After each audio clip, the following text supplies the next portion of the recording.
Hello. So this is Tour de France for beginners. For anyone who's interested in learning about the Tour de France, maybe you already know some stuff, maybe you'd like to learn more stuff. So I'm going to cover the route, the map, the teams, the riders, what the prizes are, and how the whole thing works. So there'll be a little selection at the bottom of the video so you can move around if you're interested in different parts of the video.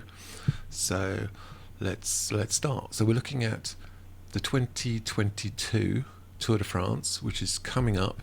It's the 19th of June right now, so this is coming up on the 1st of July and goes on to the 24th of July.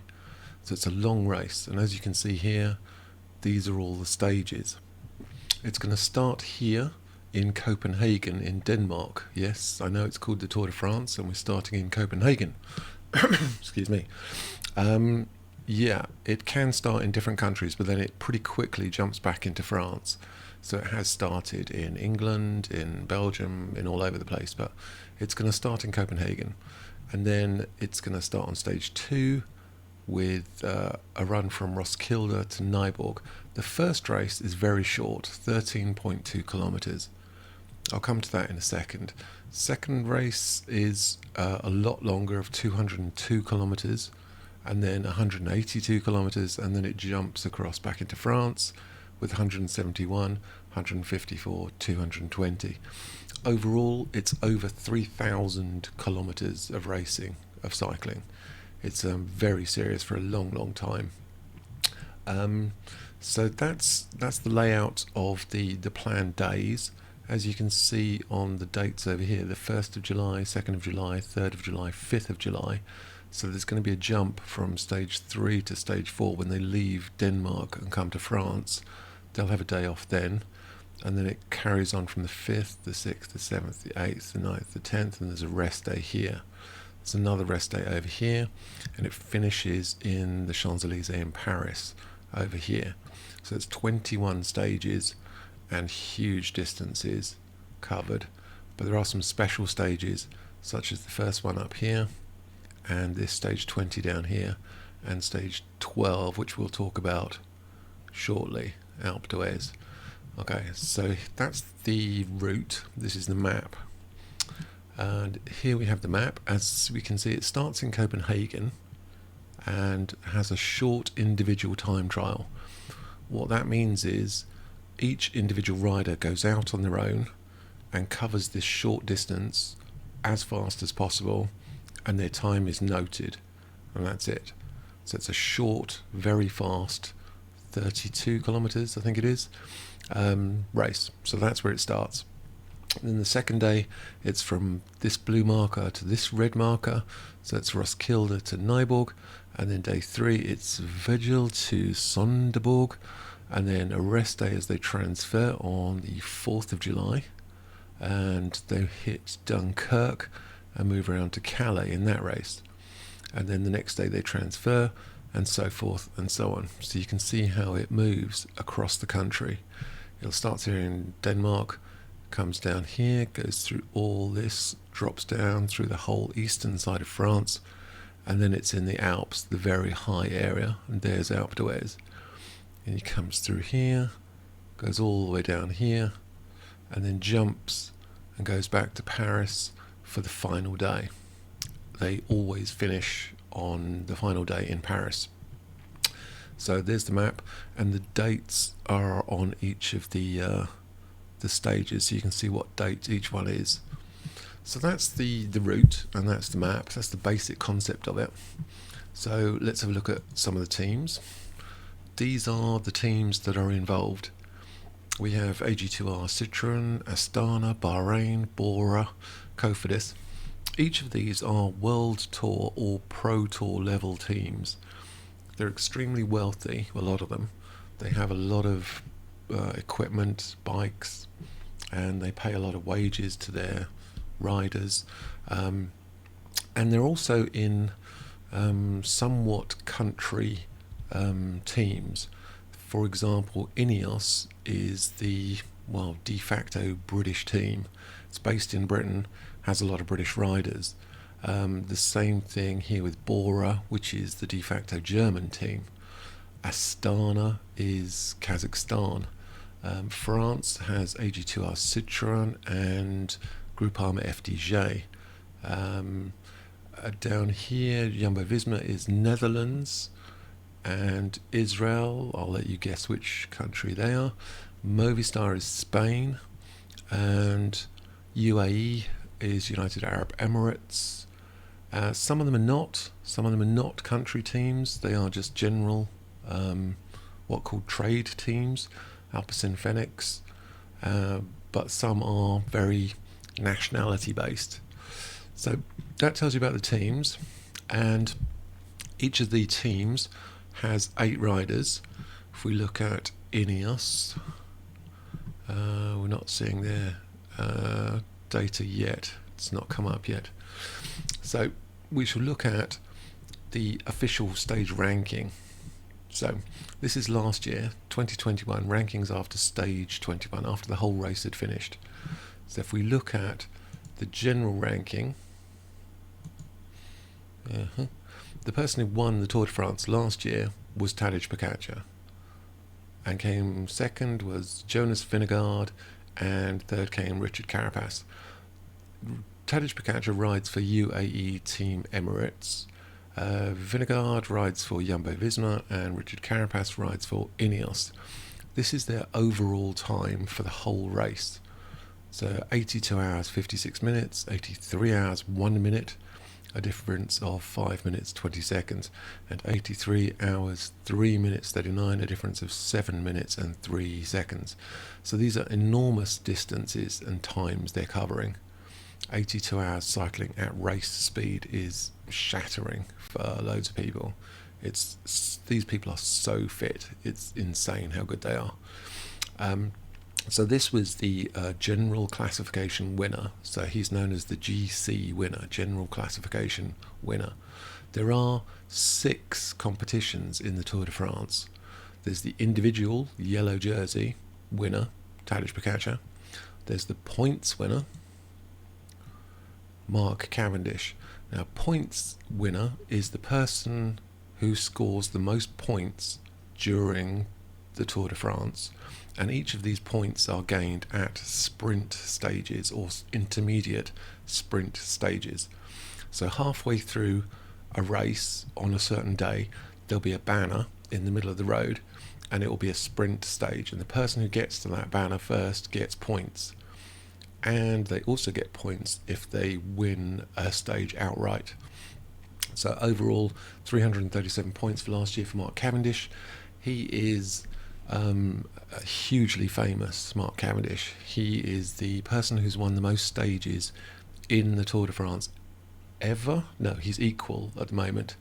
So he needs to win one more stage to be the person who has won the most stages ever.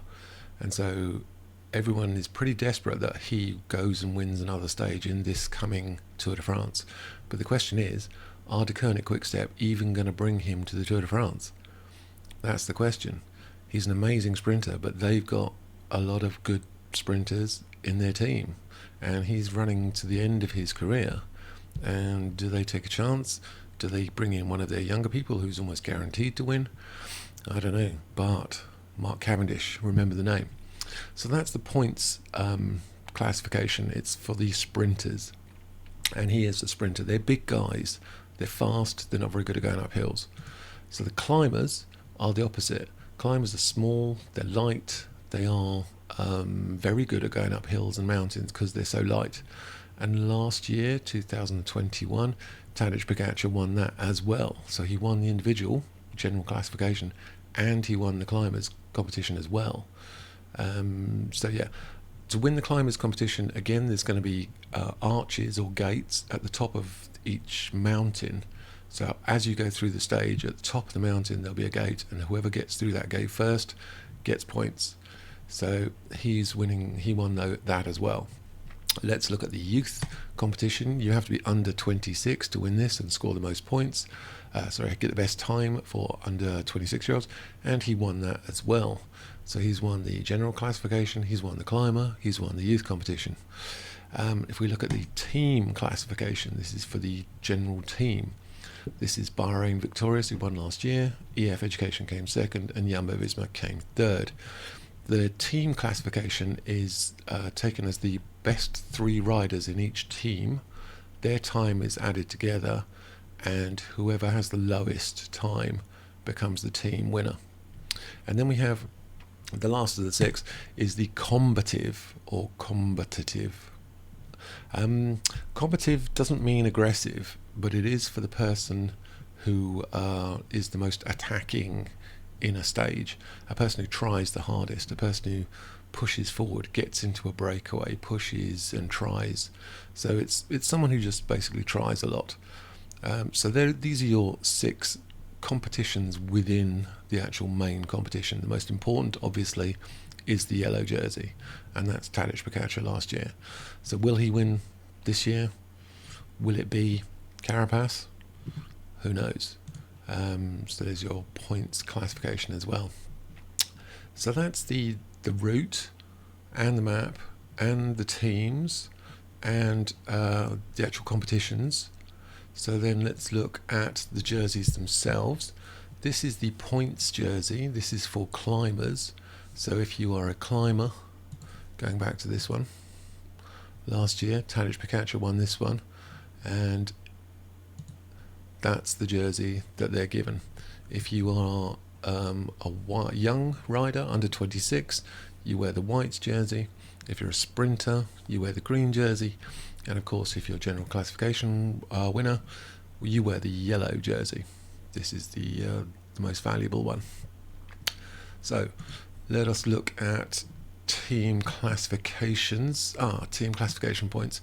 There's no jersey for the team classification, but if you see a rider with the numbers in black but the background in yellow, you know that they're in the team that is winning the team classification. Same thing with combativity. There's no jersey, but if you see the numbers in white and the background in red, then you know that that person has been awarded the combativity award in the Tour de France. So these are the 2 quite strange ones. The young rider wears the white jersey, but you have to be under 26. The rules did change a lot. It's called the maillot blanc, maillot meaning jersey, blanc meaning white, and the rules for it changed over time, but currently only cyclists below 26 are eligible for that. The general classification in the Tour de France, known as the GC, is for the yellow jersey. This GC becomes very important. All the riders are classified as being either GC riders or not GC riders, and the GC riders in each team are the leaders of each team. So there's usually one who is the GC rider for each team. Excuse me. So here is the yellow jersey. There's the history of the jersey. It's quite an interesting history. This is the Wikipedia article for it. Many people tell the story that it's yellow because that was the colour of the pages of l'Auto newspaper. The colour was chosen to reflect the yellow newsprint, the actual pages of the newspaper. But there's another story that says it was just bought because it was the only one available in 1914 in that first race. The yellow jersey with an advertisement. He was saying he bought it. When did he buy it? He said he was cycling along and they bought it from the first shop they came to. It was arbitrarily yellow, but who knows what the story is. Either way, it's yellow now. So anybody wearing the yellow jersey is the leader of the competition, and the person wearing the yellow jersey changes at the end of every stage. So whoever wins that stage, if they're in the shortest time overall, they wear the yellow jersey. So every stage you can see who is the leader at that moment. It does make them very visible, and they don't like being that visible, but there you go. That's part of it's part of being the Tour de France. It makes you very visible. If we look at some of the other teams, where are my teams? Yeah, there's a lot of money in these teams. Some of them are very wealthy. They've got a very big organisation behind them. Again, Ineos is sponsored by Ineos, which is a chemical manufacturing company. EF Education, they've got education establishments everywhere. Who else? Jumbo-Visma supermarkets, and Alpes Fenwick is shampoo. So there's a lot of sponsorship, a lot of money, and they have a lot of vans, a lot of buses, cars, vehicles, and bikes. The bikes cost £15,000 each, and they've got 30 of them. So there's a lot of money that goes around. So you might be asking, why do they do this? I've heard that Ineos or some of the other big teams spend something like £50 million a year to run as a team. So you would think the prize money for the Tour de France would be in the hundreds of millions, but it's not. The person who wins, the overall GC winner, the yellow jersey winner, gets only €500,000. But Ineos they will spend way more than €500,000 just to be there. So some interesting stuff about the prize money.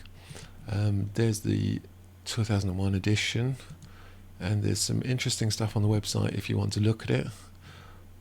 But that's pretty much what you need to know. It's a 21 stage race. You have to be in all the stages. You can't drop out and rejoin. If you crash and hurt yourself, you're out. If you miss the time cut, because there's a time limit on each stage, you miss that, you're out. And I think I should talk about some of the types of riders. So if I bring up some teams, I don't know if we can.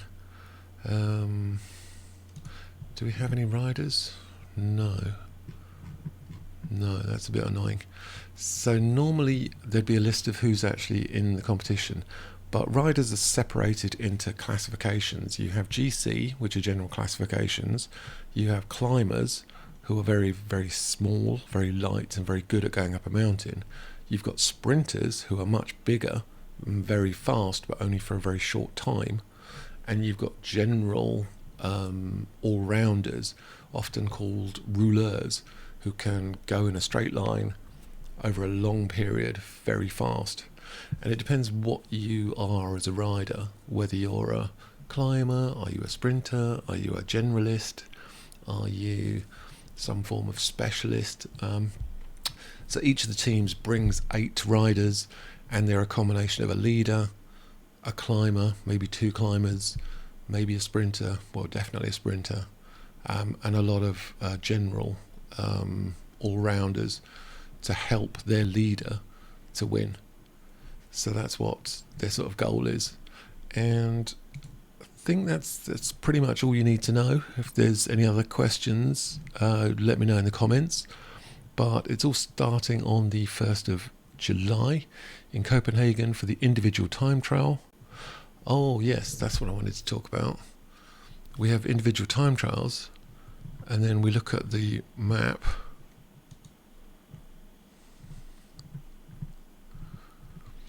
We have an individual time trial, which is very short, and then the next day we have a flat stage, which is good for the sprinters.